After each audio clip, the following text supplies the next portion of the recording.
Here we go. Let's make it a good day. We do it our own way. Let's make it a good day. Oh, no matter what they say. Oh, yeah, yeah. Good morning, Burnsville. Good morning, Inver Grove Heights. Good morning, Duluth and the surrounding areas. Good morning to you. Welcome to the Jason Show. I'm Jace. Please say hello to my sidekick sister from another mister and Terry's House of Tires Employee of the Month, Kendall Mark. Yes, I know how to rotate a tire. Do you? I had to one time replace a tire on the side of the road, and you don't forget that experience. I do not.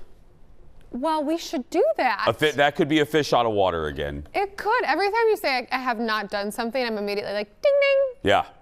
Yeah, I don't know how to do it. How you doing, though? You doing well? I'm How's doing your day well. going? Happy Thursday. Happy Thursday. One more alarm clock till the weekend, people. Thank you. That's right. So, I'm old. Oh. That's where we're going to start today. Okay. So, I do this. I have a radio show, and then I have a couple side gigs. I'm one of the owners of an establishment. And I say that because I'm at said establishment last night. And I'm sitting there. We had a little owners meeting. And then an employee comes up. An employee that I enjoy. Now, I'll change his name to protect his innocence. But Mitchell came up to me. His name's definitely not Mitchell. It's definitely not Mitchell. Definitely not. And Mitchell comes up with his little gluten-free pizzas, and he's standing there, and I go, hi, And we're talking. It's me and my best friend, Jen, my business partner. And Mitchell goes like this. So you have like a TV radio show? And I said, yeah, I do. I have both. I said, yeah. And he goes, well, how do I get to it? And I said, how do you get to it? He's like, the radio. Now, keep in mind, I'm telling you the story. This isn't making fun of Mitchell. This is making fun of me because I'm so old and out of touch with how the youngins consume any type of media. So I said, well, let's begin with the radio show. I said, do you have a radio? No. And he goes, is it a podcast? And I go, no, it's a broadcast. It's a radio show. And at this moment, I'm thinking, I'm in hell. Like I just thought, this is going to be the longest conversation of the night. And because I'm trying to explain, I go, no, it's a radio show, but we do edit it down into podcast form. So you can go to My Talk 107.1. And then we moved to the TV show. And he goes, well, the TV show. And I said, well, it's on. He goes, can I watch it? And I said, well, yeah, it's free. We're not charging people for this crap. I said, yeah, you can watch it. And he goes, well, how? And I thought, I want to go play in traffic at this point. And I said, well, Mitchell, the TV, do you have a TV? And he goes, yeah, but I don't turn it on. And I said, he goes, I don't have cable, which a lot of people don't. And I said, well, do you have an antenna? And at this point, I'm like... You asked if he had an antenna? Well, I just thought at this point, I wanted to put aluminum foil on his head and just like connect a TV to him. Because I was like, how do I explain to a hip youngin' how to watch this? And he goes, well, is it on the internet? Is it on the computer? I go, yes, it is. It's on YouTube. And I thought, then, how I saw the exit ramp of the conversation. I thought, yes. Oh, because I was looking ridiculous. He was so bored. I'm trying to explain to him how to watch this nonsense and our lovely broadcast. And I just realized two things. I'm old, and I'm just out of touch with the youngins. How old is Mitchell? Like guesstimate. I know you don't, like a guesstimate. 21? 10, 11. I don't know how old he is. No, we don't hire children. But I don't know. I think in his 20s? Maybe 20s or early 30s. Okay, as the 31 and 14-month-year-old here, I know how to turn on a TV and I know how to turn on the radio. Yeah, I know, but he's hip. He's I'm very sorry. Oh, what? No, I didn't know. Excuse me. I didn't mean it the way. How'd you mean it? Ted, roll the hot dish, please. Roll the hot dish. Get me out of this. Leo. No, Don't you dare. Leo, roll the hot dish, please. I got to get out of this. I didn't mean thank you. I didn't mean you weren't hip. I just meant he's hipper than the two of us. Oh, he's in his 30s, but he's hip. Are we still on the air? Oh my gosh. No, you're very hip. You're very hip. If you weren't hip, you wouldn't have gotten this job. I love you. I love you so much. We have some words during this commercial break. Yeah. Oh, and by the way, we just got notice Mitchell has turned off his TV. We just got notification. Very good. The world is still in disbelief over what happened earlier this week on Wheel of Fortune. I never thought I would say that. This is how ridiculous. No wonder Mitchell doesn't watch our show. If you have forgotten, here's a little reminder. I'll solve. Okay. Another feather in your hat. 650. G. No G. Thomas. Uh-oh, the bankrupt got you. Laura, you have another shot at it. You can spin the wheel and try to solve the puzzle. I'll solve. Okay. Another feather in your lap. No. Okay. 900. So obviously the answer was feather in your cap. The contestant faced a barrage of criticism for not knowing the answer. We ribbed a little bit too. I will own that. Well, Pat Sajak is coming to the defense, coming to her defense. And on Twitter, he offered his thoughts. He said, a lot of people say feather in your hat. Then he says, now imagine you're on national TV and you're suddenly thrown a curve and you begin getting worried about looking stupid. And if the feather isn't in your hat, where the heck can it be?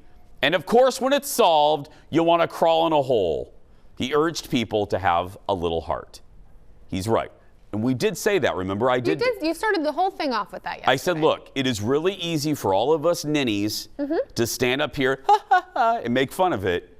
But no matter how easy the game is, it's very different when the TV lights are shining. Oh, I looked up. Oh, God, I should not have done that. Can't read, can't see. Ooh. Okay. You have the lights, you have the crew, you have the cameras. It's nerve-wracking. You have the people staring at you. Yes. The eyes of judgment. Pat is right. Yes. I feel bad for her.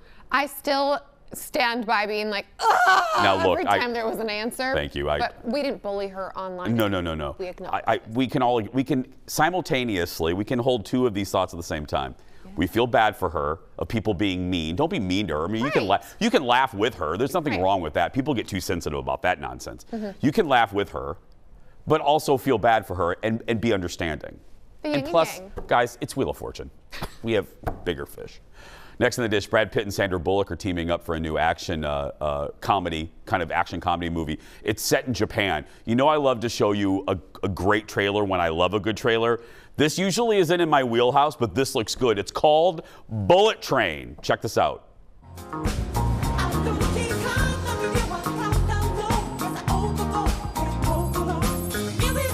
Talk to me. I am ready. You are getting the new and improved me.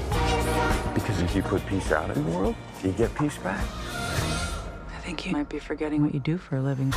Take the gun. Every job I do, somebody dies. I'm not that guy anymore. Some conflicts require a gun.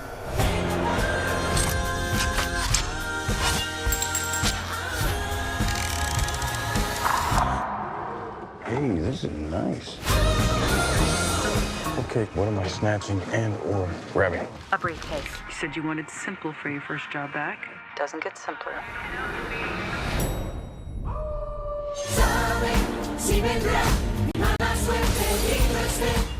You stab me? Okay.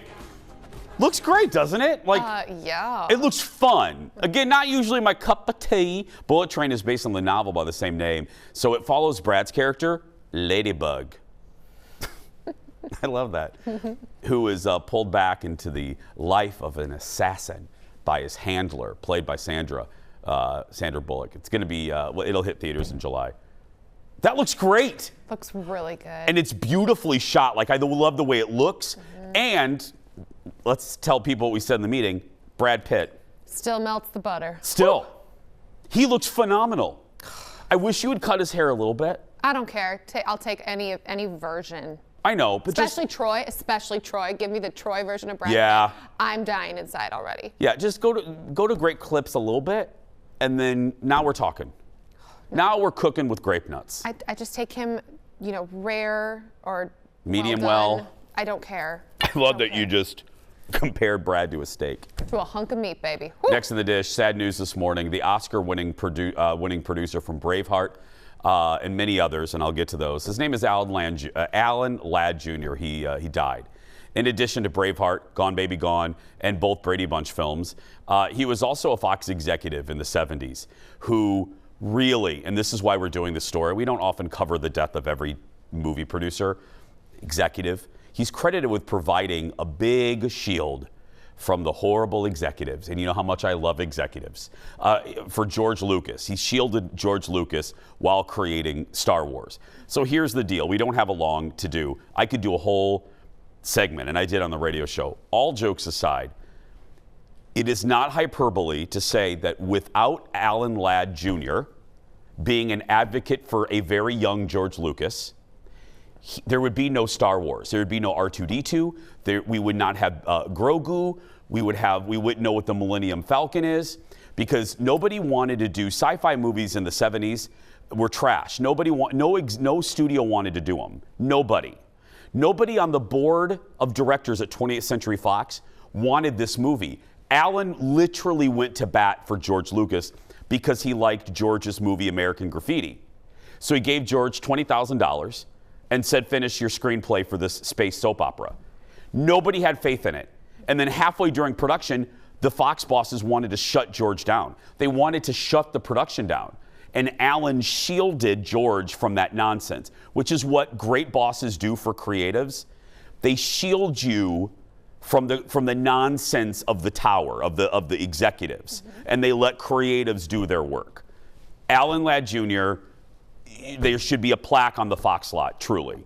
So I listed, there's many more movies he was responsible for, but think about what he did. We wouldn't have R2-D2 without him. Pretty incredible. We're going to take a break. We'll be back right after this. Back in a moment.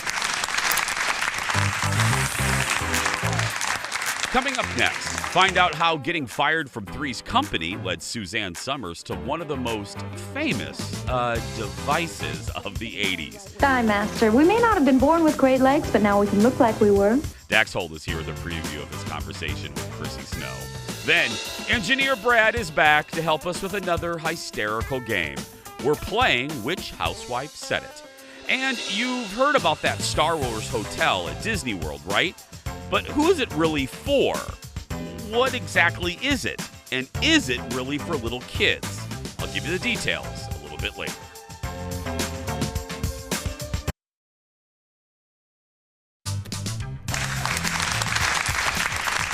We are back. By the way, Mitchell is watching the show again. He found out how to turn it back on. Oh, good. He did, yeah. So hip. One of our best employees, that Mitchell, who's 11 or 12. I don't know how old he is. Welcome back. Zoe Kravitz was on Fallon last night, and she played the game Can You Feel It? And it has a, well, you'll see the theme. That's our late night rewind. Take a look.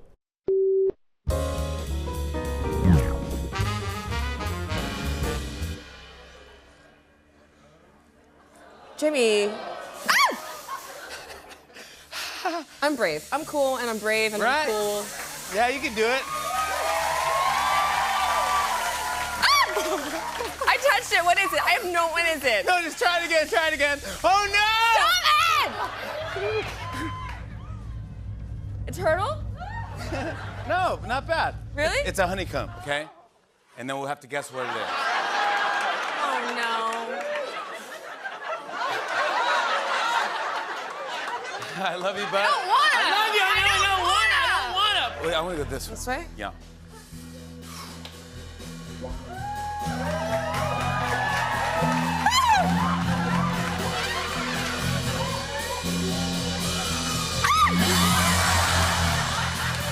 It's It moved. it's It moved. rubber. It moved. It's No, it rubber. moved. Did I touch you? Was that Did you? I touch your hand? If we keep going. Oh, God! It's rubber. Okay, it didn't bite you, but that's exactly what I would do. Batman opens tonight, by the way, the Batman. It's in theaters tonight, and Really? tickets, oh yeah, it's like 2019. I went around to a couple theaters because I might go tonight.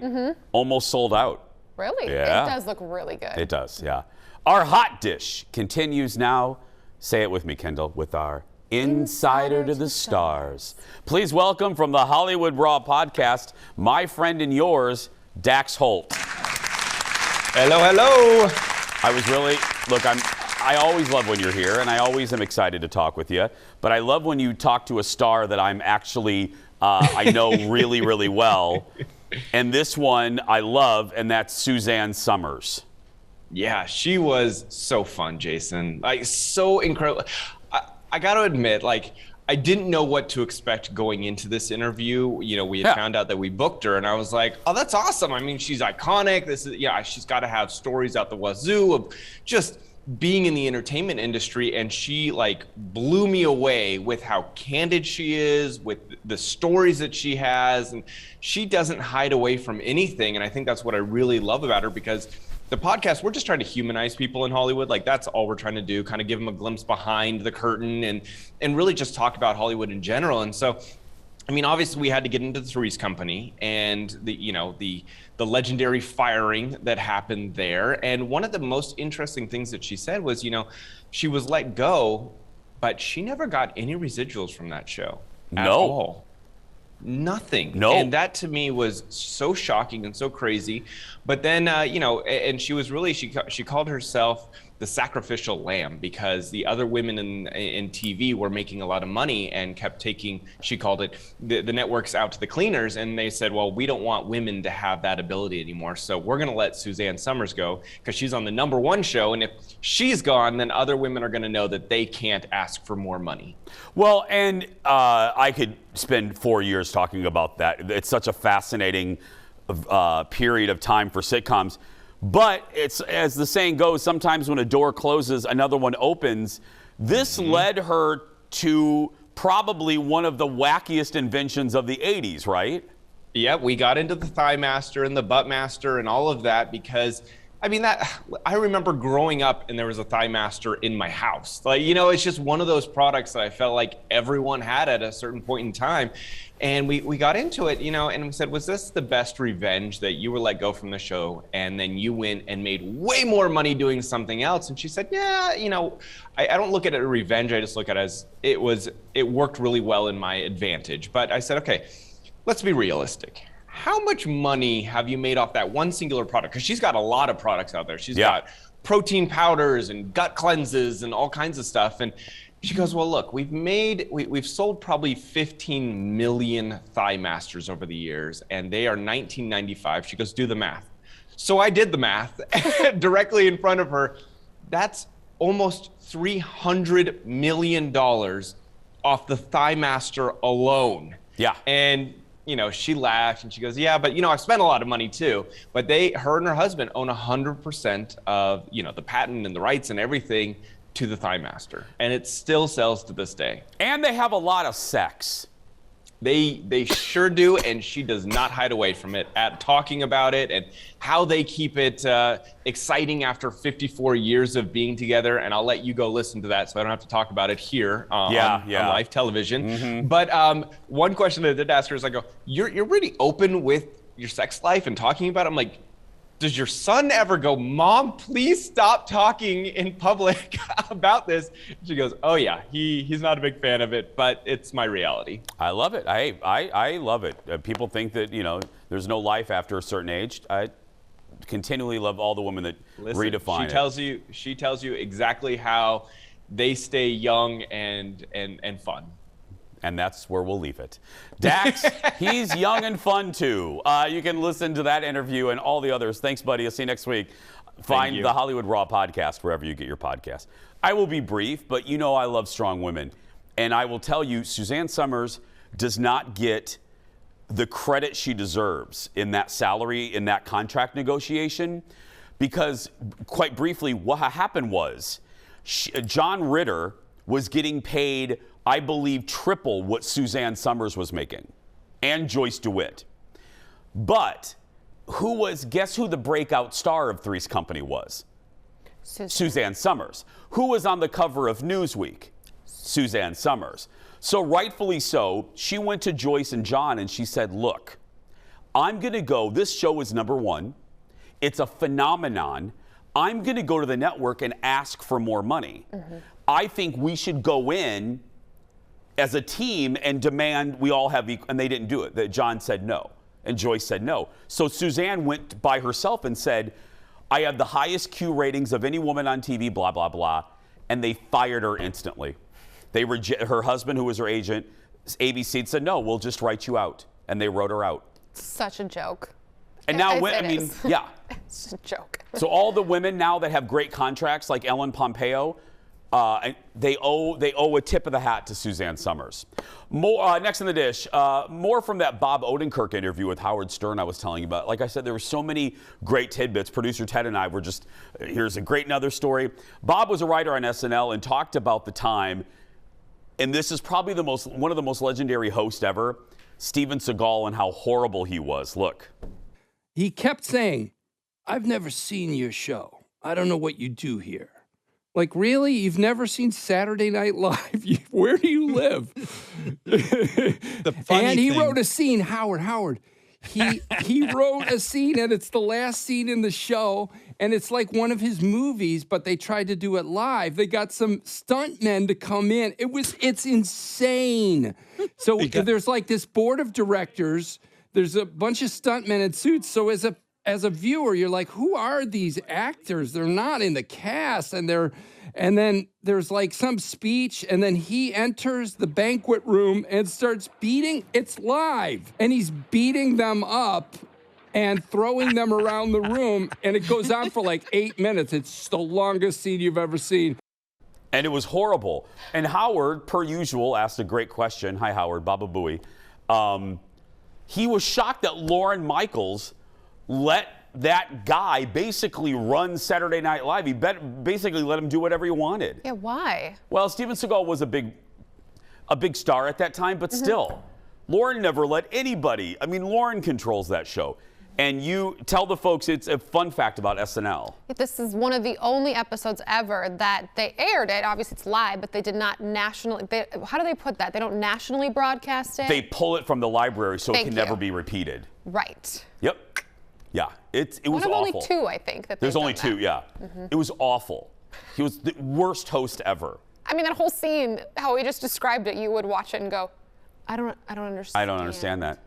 By the way, we have more hot dish coming up a little bit later in our leftovers. Ted, right now as we speak, he's putting them in our Rubbermaid container. Oh, those are his hairy arms. What, they have hairy arms and are graphic? Okay. Never mind. You'll see. You're so hip.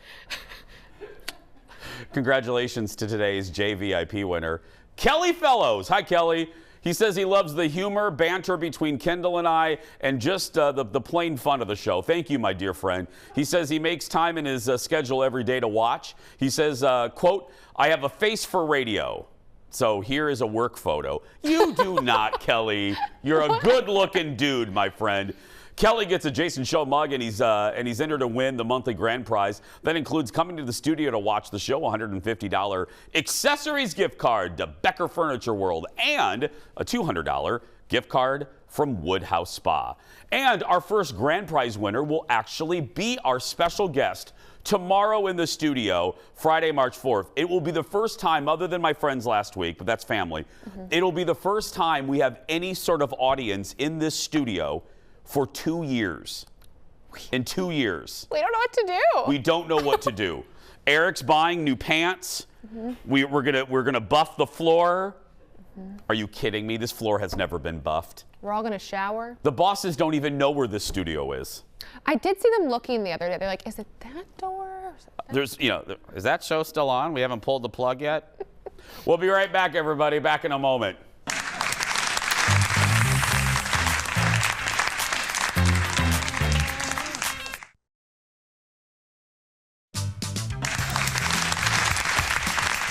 Ready to play a game? You ready to see a real-life television engineer play a game? Oh, please. Please. That's right.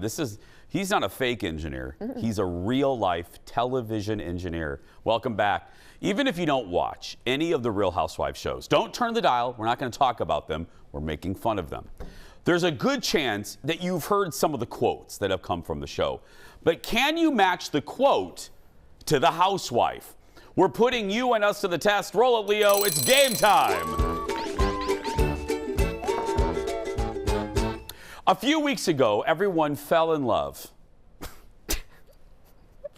Everyone fell in love with television engineer Brad when he recited romantic movie lines. Well, today, television engineer Brad is getting glammed up and ordering a Chardonnay to do his best housewife. So this is what we're going to do. We're going to roll Brad reciting a housewives line, and then you and I have to guess who it is. Are you ready? Please. Leo, give us our first Brad. Close your legs to married men.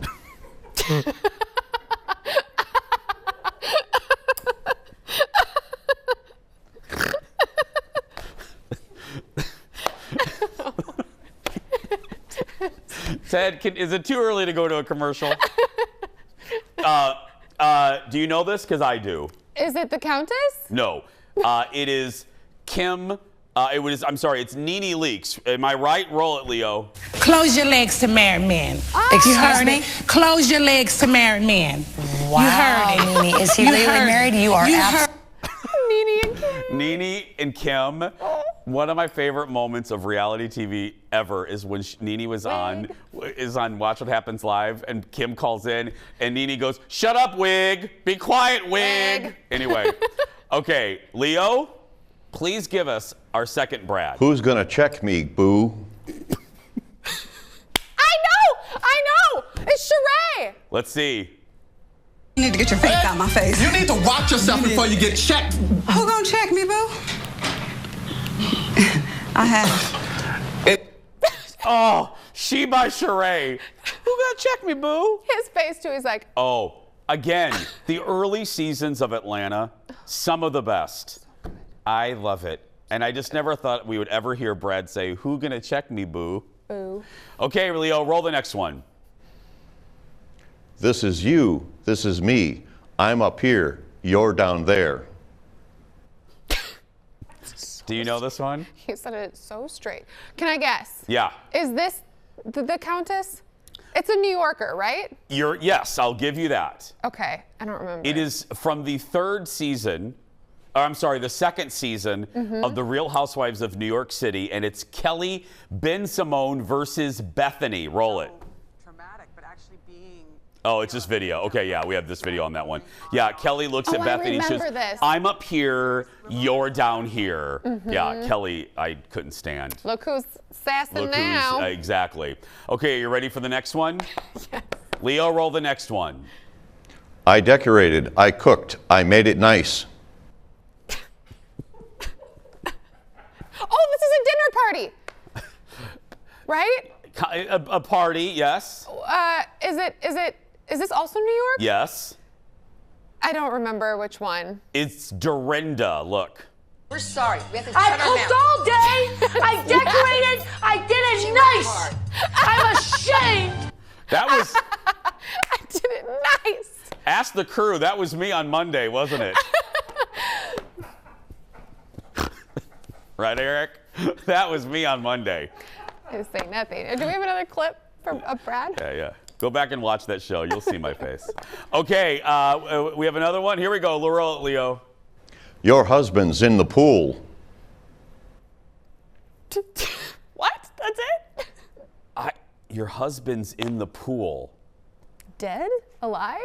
I don't know this Making one. out with someone? Do you know? I don't actually know this one. Is it Orange County somewhere? It's probably Orange County. Leo, roll it. Your husband's in the pool. What? Who threw my husband in the pool? Who threw my husband in the pool? I don't know who any of those people were. I think that was, I don't know. Was that Miami? New Jersey. That was New Jersey. I didn't, really? Yeah, it was, well, so fast. It was very so fast. Okay, let's do another one. Roll it, Leo. Clip, clip, clip. Okay. Did Brad? No. Brad, it's not this, buddy. A clip? It's A clip. Clip. It's Dorinda. Look. Clip.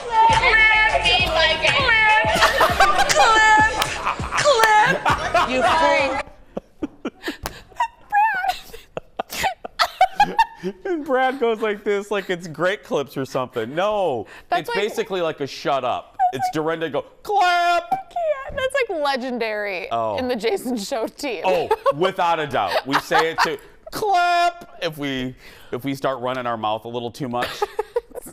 Oh, that was fantastic. And where did we put Brad? Do we have that set around here? He was in front of a very fancy Is that the staircase. new show in the other lot? Is that the show that's replacing ours? Mim's giving them all the money for our show. That was enough. Oh, I'm sorry. I just got word. That's the set for Enough Said. Oh, that's right. Lori. Another original show here at Fox 9. Of course. Share the wealth. Of course, Lori gets all the set money. That's why we can't get a new one. We're going to take a break. We'll be back right after this. Back in a moment. Clap. Clap.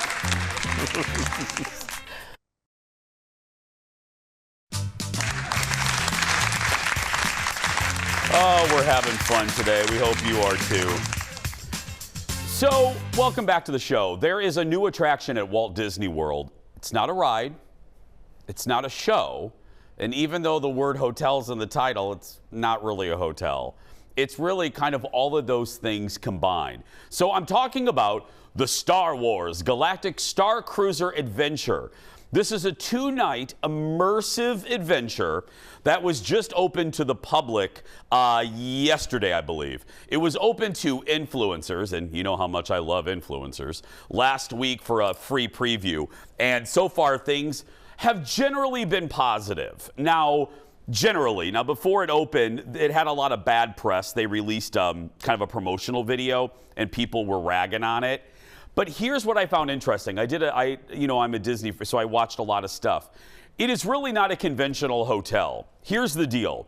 It is very much a mix of a choose-your-own-adventure, a murder mystery dinner, and a hotel, all kind of in one, and a little bit of Pokemon that people play on their phone.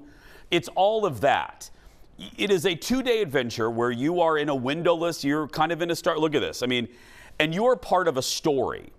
It's an interactive game, basically. And you can be as participatory or as not as participatory as you want to be. But there are missions you can go on as a guest. And you're encouraged to talk to the cast members who are playing roles. And they do not break character. So like the captain of the ship is an alien. Chewbacca makes an appearance. And depending on the decisions that you make in your 2 days, your trip will be very different, even from possibly a guest with you. Because you could be a bad guy or you could be a good guy. And if you're a bad guy, that might unlock secret rooms that no other person gets to go to. And then it kind of culminates in a dinner, and I won't, because it's a story, I won't give away the end. But there's a big thing that happens at the last dinner. Like the Last Supper? No, well, different. Yeah. But, and there's... Yes, Kendall. Jesus comes on board the Galactic Star Cruiser. Yes. Tis the yes. season. Yeah. Well, hello, Jesus. No, but and then at the end, something happens and you're involved. And so just know that going in. So if you are an introvert like me, I'm watching this video going, oh, this, as much as I like Star Wars, Colin was a firm no. Because Colin, my spouse, he doesn't like people. He doesn't like humans. And he just, if he could put like barbed wire around him, he would just stay back. But he's very sweet, but he doesn't like, just leave him alone. So is it like Squid Games? Well, you said Kendall, you go you're not into going a to die room. at the end. It's not. Well, you say you go Goodness. into a So- windowless room, you have to play a game, choose your own adventure, you might be separated from your person, Kendall, there's a big thing at Kendall, the end. I don't want Disney to be mad at me. So to be clear, I have to clean this up. You're not going to die at the end of it, and Jesus isn't on board. So These are legit questions, okay? All kidding aside, is this for a little? There's probably a lot of families you're watching. From what I gather, if your kid is under 7 years old, you don't get to. The kid doesn't get to participate in everything. You have to be like 7 and up to like do the lightsaber training. This may not be great for 6 and under. Because it is very participatory, and it's like a murder. It's like a immersive game. And it's there not might a be normal death. hotel. It's just not a normal hotel. And the average price is $2,000 for 2 people and 2 nights. Well, I don't know why I asked any questions. The Mom, crew, out anyway. we have crew members just fall over. Yeah, it starts at $4,800, but that's when you go to a sticker of a car. It starts at, but then if you add seats, then it goes up. So the average is $6,000. I don't know why I even asked any questions. I'm not going at that. That's really expensive. Well, you shouldn't go if you're expecting to die or Jesus is on board. I mean, I would maybe pay to not die, but to yeah. just see Jesus. Anyway, yeah. But it's called the Galactic Star Cruiser. There are dates available, I believe, open in the end of summer.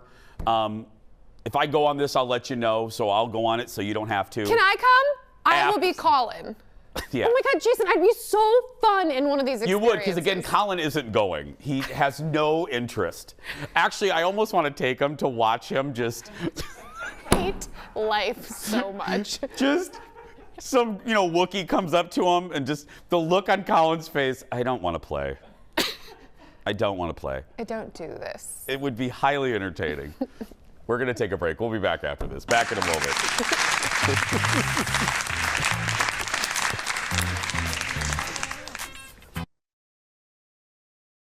Let's make it a good day.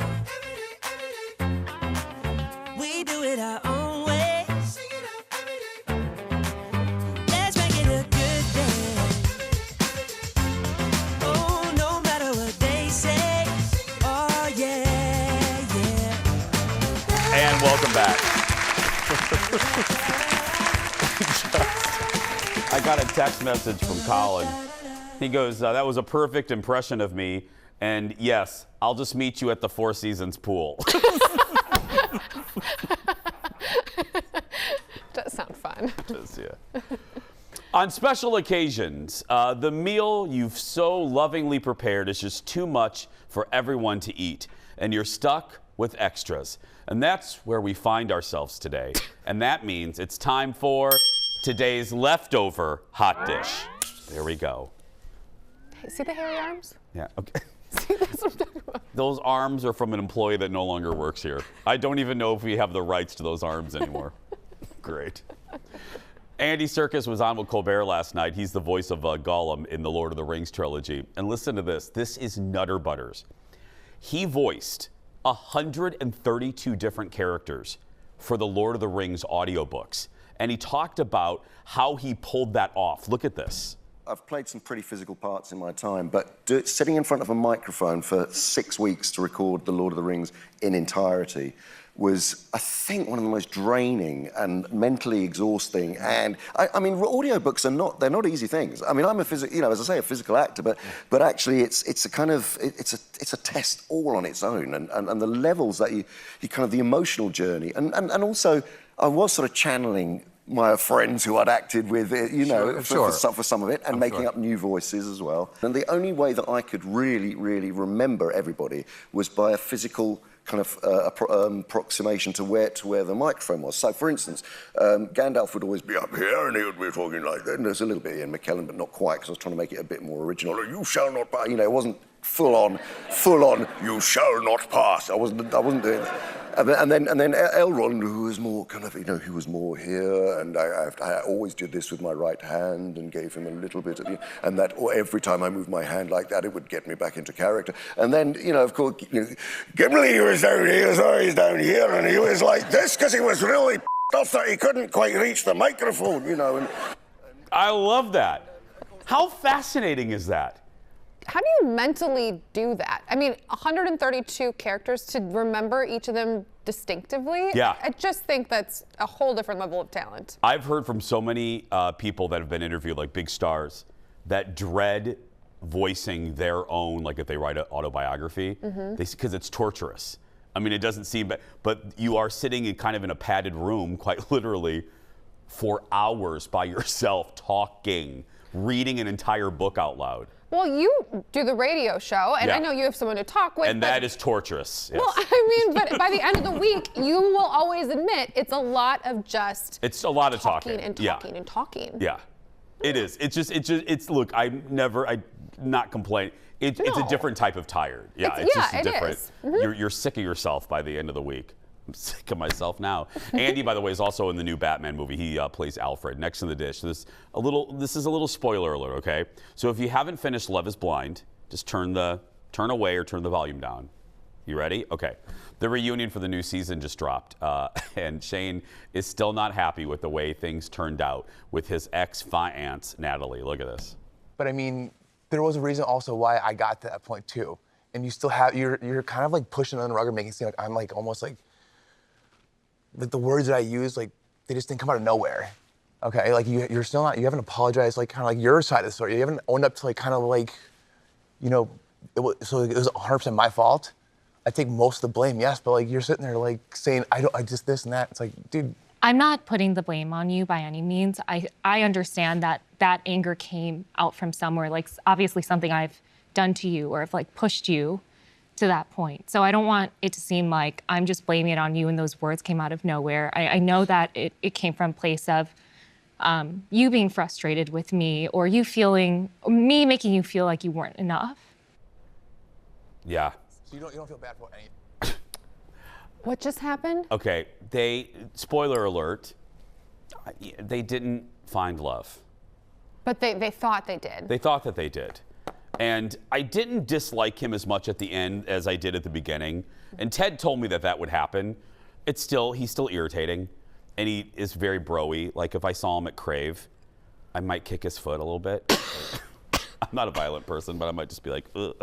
He ordered the crunchy roll. Exactly. The full season available on Netflix. And the research team, the Jason Show research team, strongly suggests watching Love Is Blind Japan and Love Is Blind Brazil. How many are there? There's like those three, right, Ted? There are only 2 international editions available here. Yeah, Ted's not the only one. I'm sorry, the research team.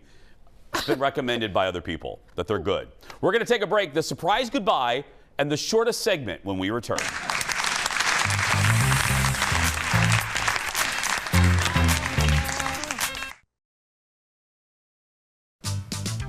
Welcome back. Get ready. It's time for the world's shortest segment. Hi. This just in. Everyone in Hollywood has been given a talk show now. Everyone. Fox has announced Jennifer Hudson will be the latest entertainer to get her own daytime talk show. The 1-hour show will debut this fall on our Fox television stations. J. Hud says she's excited and is ready to have some fun and shake things up a little bit. As a member of the Fox family, we wish you the best luck there, J. Hud. I love you. We're going to take a break. We'll be back right after this with a surprise ending. You'll know what it is when we know what it is.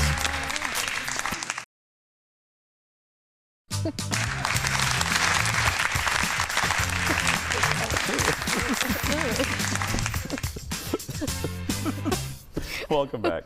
Kendall joins me again. It's time for the surprise goodbye. CNN has revealed the price of its new streaming platform, CNN Plus. Sorry.